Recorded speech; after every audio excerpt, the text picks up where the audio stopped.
After an off-season of upheaval that was meant to propel Ferrari back to glory, the opening weeks of the 2023 Formula One season have cast doubt over whether the Italian team were moving in the right direction. The sport's most famous team removed Mattia Binotto from his role as team principal at the end of a 2022 campaign that had promised much but ended in disappointment, before hiring Frédéric Vasseur from Alfa Romeo to fill the position. While Binotto's reign had led to the production of a very fast car that was a match, at least in terms of pure pace, for Red Bull for the first half of last season, a combination of poor reliability and strategic errors would see Charles Leclerc lose touch with Max Verstappen, who ultimately eased to his second successive title. The hope was that Vasseur, an affable yet highly respected figure, would be able to implement the level of discipline required to mount a sustained challenge, and the Frenchman left no doubt over the winter that ending the team's 15-year Drivers' Championship drought was his immediate target. However, 2 races into the new season, Ferrari appear as far away as ever from glory. So what has gone wrong? Ferrari's biggest problem in 2022 was reliability. Each driver twice retired from races during the first half of the season,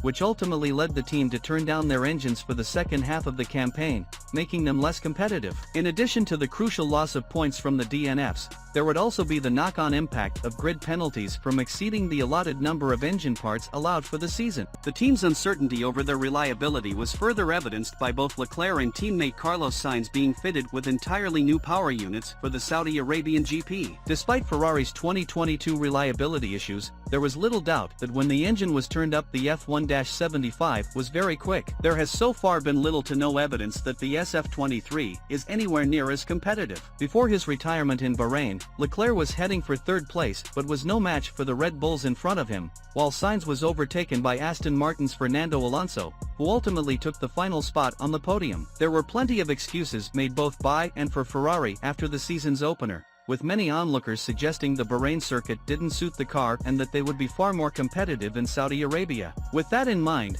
the result 2 weeks later in Saudi Arabia was verging on disastrous. The Ferrari duo finished behind both Mercedes cars as well as Alonso, who once more took third behind the Red Bulls. There was a little bit of misfortune for Ferrari with the timing of the safety car in Jeddah, but it was clear they are currently in a battle for second with Aston Martin and Mercedes, rather than anywhere near challenging the reigning Constructors' Champions. One theory was that Ferrari may still have been running their engines below full capacity after the opening race scare, but the team insisted that was not the case. While it is undoubtedly far too early to judge Vasseur, it has not been the start he would have hoped for. Sacking Binotto always had the potential to be problematic given the Italian's popularity within a team he had been with since 1995. There has already been evidence that Binotto's departure has unsettled key figures, with head of vehicle concept David Sanchez's switch to McLaren having been confirmed. In Melbourne, Scuderia Ferrari drivers Carlos Sainz and Charles Leclerc will start the Australian Grand Prix from 5th and 7th places on the grid respectively. It was a frustrating Albert Park qualifying session for the team as it was unable to secure the result that should have been within its grasp. As has been the case in this season's previous 2 races,